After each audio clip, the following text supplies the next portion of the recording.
Looking back now, that brief moment in my mother-in-law Brenda's house was the exact catalyst that shattered the illusion I had built over 4 years of marriage. There I was, on my hands and knees, scrubbing her hallway floor like hired help, while my husband's grown sisters lounged comfortably on the couch right next to me. They didn't lift a single finger. But the silent, psychological war officially began when an unexpected package was delivered to Brenda's doorstep later that afternoon, a cheap, folding bed I had quietly ordered online. It was a simple $80 statement, but it spoke volumes about the unspoken grievances that had been festering within me. Before I reveal the look on my husband Ethan's face when that delivery arrived, and how his mother tried to covertly manipulate him into seizing half ownership of my apartment, I have a quick question for you. Where are you watching this video from right now?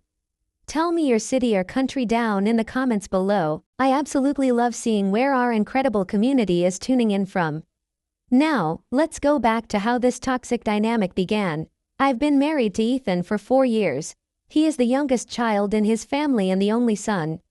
His mother, Brenda, is a fiercely strong-willed, self-made woman who raised her 3 children completely on her own after her husband abandoned them. She takes immense pride in this accomplishment, frequently bringing it up like a badge of honor, or rather, like an emotional invoice she expects everyone around her to pay without question. Ethan and I live in a cozy apartment on the west side of the city. It's a charming 2-bedroom place with a narrow kitchen overlooking a busy street and a bathroom with a leaky faucet Ethan has been meaning to fix for ages. But it's our little haven. I've put my heart and soul into decorating it, even painstakingly restoring old bookshelves I found at a yard sale. I work as a marketing manager at a boutique advertising firm. The hours are demanding and the deadlines are tight, but I'm highly successful and it pays incredibly well. Ethan works in graphic design, earning a decent income with flexible hours. Together, we save comfortably, but one detail is crucial. I earn significantly more than Ethan, and the apartment lease is solely in my name. Brenda lives in a large suburban house about 30 minutes outside the city. Her 2 adult daughters, Maya, who is 36, and Lily, who is 33, still live under her roof. In their family, it's never been viewed as an issue that the girls haven't moved out. Brenda simply praises them as good daughters who help around the house. The first time I visited Brenda's home, about 6 months into dating Ethan, I was struck by how immaculate it was. The floors gleamed, the counters were spotless, and fresh flowers adorned the tables. I complimented Brenda sincerely, and she gave me a deeply satisfied smile. What I completely failed to notice back then was that Maya and Lily were sitting on the couch when I arrived, and they were still in the exact same spot when I left 4 hours later. They hadn't lifted a single finger. All the housework was clearly Brenda's doing, while her adult daughters passively enjoyed the fruits of her labor like houseplants absorbing sunlight. At first, I didn't think much of it. Every family has their own way of dividing responsibilities. But over time, a subtle and sinister shift occurred. Slowly, the invisible housework at Brenda's started falling onto my shoulders. It happened so gradually that I couldn't pinpoint the exact day it began. One weekend I helped clear the dinner dishes, the next weekend I was washing them. Before I knew it, Brenda would hand me cleaning supplies almost the moment I walked through the door. The strangest part was Ethan's behavior. At our apartment, he was an equal partner. He handled the trash, did the laundry, and cooked.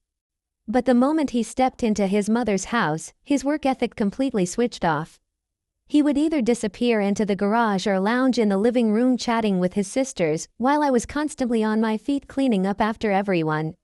When I casually asked him on a drive home if his sisters ever helped their mother, he shot me a sideways glance and muttered, "They do their part, Deanna. It's just different when you live at home."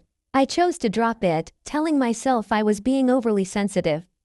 I must have ignored the red flags at least 50 more times after that. Then came that fateful Sunday, a year into our marriage.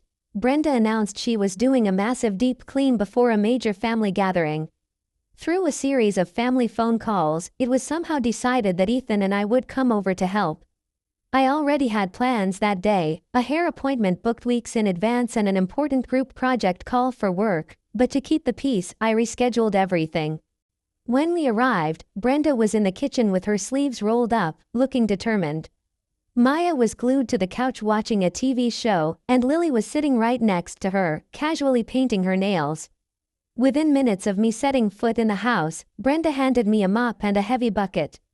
"The hallway and the stairs need a good scrub, dear. I'll take care of the kitchen," she said cheerfully, as if my manual labor was a foregone conclusion.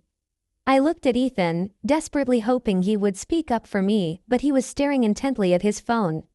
"I'll go see if there's anything to fix in the shed," he mumbled, completely abandoning me. So, I scrubbed. I mopped the hallway, cleaned the stubborn stains on the stairs, and wiped down the banisters, hauling the heavy water bucket back and forth. Through the open living room doorway, I watched Maya laughing at the television while Lily admired her freshly painted nails. After 2 hours of back-breaking work, my body was aching.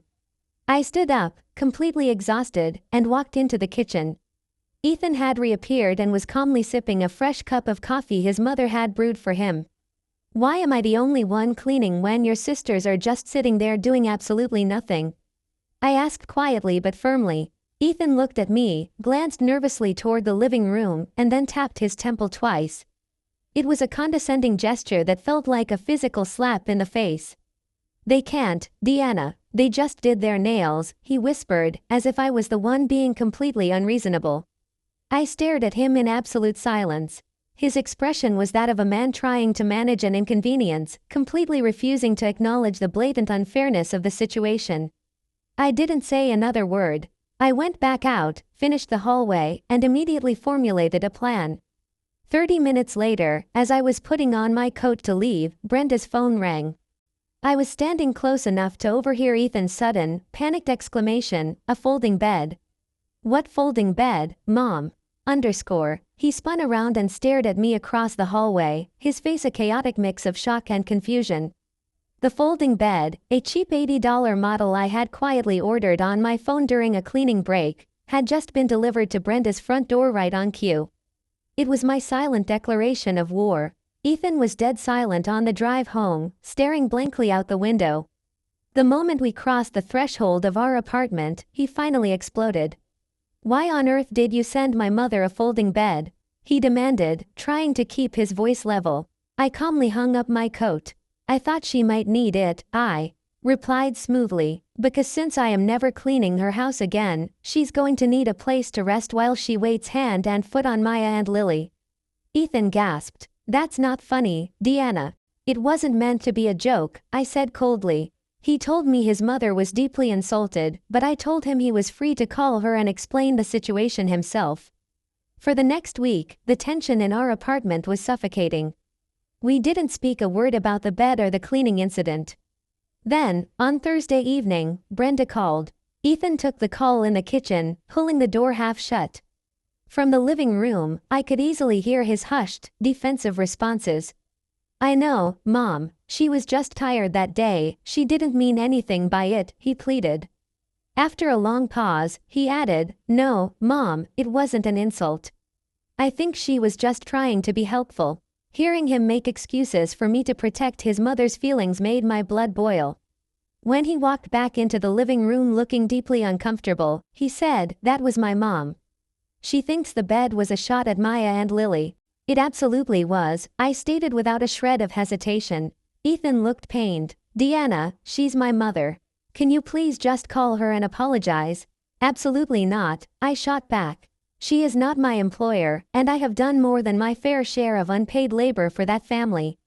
The following Saturday, Brenda invited us over for dinner. Ethan accepted the invitation without even consulting me, which had become a frustrating habit of his. I went, bringing a nice bottle of wine, keeping my posture polite but my guard completely up. I helped set the table and carry the dishes, while the sisters remained entirely absorbed in their phones. After dinner, Brenda looked at me and asked, "Deanna, could you help me carry a massive, heavy storage box from the basement all the way up to the attic?" I looked over at Maya, who was texting, and Lily, who was slowly eating her dessert.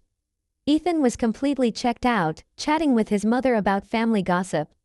I looked Brenda dead in the eye and smiled. "Actually, since Maya and Lily are right here, it makes much more sense for them to help you. I'd like to sit back and finish my coffee." The entire room instantly turned to ice. Brenda's fake smile vanished, the sisters looked up in absolute shock, and Ethan froze mid-sentence. Of course, Brenda stammered, trying to regain her composure. She turned to her oldest daughter. Maya, dear, would you mind helping me? Maya reluctantly put her phone down, and Lily slowly followed them to the basement. On the drive home, Ethan snapped. That was incredibly awkward, Deanna. You embarrassed my mother in her own home. I simply asked her daughters to help her, I replied calmly. If asking her own children for help is embarrassing, then there is a fundamental problem with this family. He didn't say another word for the rest of the night. 3 weeks later, I came home from work early after a meeting was cancelled. As I walked into the kitchen to put the kettle on, I heard Ethan's voice echoing from our bedroom. The door was slightly ajar, and his words made me freeze in my tracks. Mom, I know, Ethan was saying into his phone. But she won't do it. The apartment lease is entirely in her name, and there is legally nothing I can do to force her. A chill ran down my spine. Brenda was actively pressuring my husband to manipulate our living situation. I stood there listening intently as Ethan desperately tried to pacify his mother, completely trapped between her demands and my boundaries. The next morning, before Ethan even opened his eyes, I called my high school best friend, Stella, who always gives me unfiltered advice. After I explained the years of forced cleaning, the folding bed, and now the apartment scheme, Stella didn't hesitate. Call a lawyer, Deanna. You lease and pay for that apartment. You need to secure your rights before Brenda tries to pull a fast one. Taking her advice, I called a real estate attorney named David during my lunch break. After reviewing the facts, David assured me that since the lease and financial records were entirely in my name, Brenda had zero legal ground to demand any structural changes. He told me to secure all my documents in a safe place and document every single interaction moving forward. 4 days later, Ethan finally gathered the courage to bring up his mother. I know things have been tense, and I know you think things are unfair, but my mom has been through so much in her life. I cut him off instantly. What exactly did your mother ask you to do to my apartment, Ethan? Ethan gasped, his face flushing with a wave of intense guilt. After a long, heavy silence, he confessed. She thinks it's unusual for a married couple not to have joint ownership. She thinks it makes more sense for your apartment lease to be transferred into both of our names. Right, I countered coldly. So that if we ever separate, you can legally claim half of my assets. Did you bother to tell your mother that my apartment is completely off limits to her suggestions and plans? Ethan looked entirely defeated. I told her I would talk to you. Well, now I'm talking to you, I said firmly. I am not adding your name to this lease, I am not modifying our finances, and the very next time she brings it up, you are going to shut it down permanently. Later that evening, the phone rang in the living room. It was Brenda. Ethan answered it right in front of me. After a few moments of listening to her voice pitched through the receiver, Ethan finally found his spine. Mom, stop. The apartment belongs to Deanna, Ethan said clearly. It was hers before we got married, and it is staying that way. This conversation is officially over. Brenda's voice shrieked on the other end, but Ethan hung up the phone. He looked at me and whispered, I should have done that a long time ago. 10 days later, we went to Brenda's house for family dinner. The atmosphere was incredibly tense, but I held my ground perfectly. I announced to the entire table that the subject of our apartment was permanently closed, as was the expectation that I would ever act as their unpaid housekeeper while the rest of the family sat around. Brenda remained completely silent, and for the first time, Ethan stood firmly by my side. 8 months have passed since that night. Brenda and I maintain a very polite, very distant relationship. She no longer hands me cleaning supplies when I walk through her door, and I no longer send her unexpected gifts. Interestingly, Maya and Lily have actually started helping their mother around the house. Ethan and I are still married, and we've voluntarily enrolled in couples therapy to deeply unpack how we allowed his family to push us to this breaking point. The apartment lease still bears my name alone, and I recently repainted our bedroom a beautiful, calming soft blue. It's a brand new chapter for us, and I am fully determined to never let myself be pushed around again.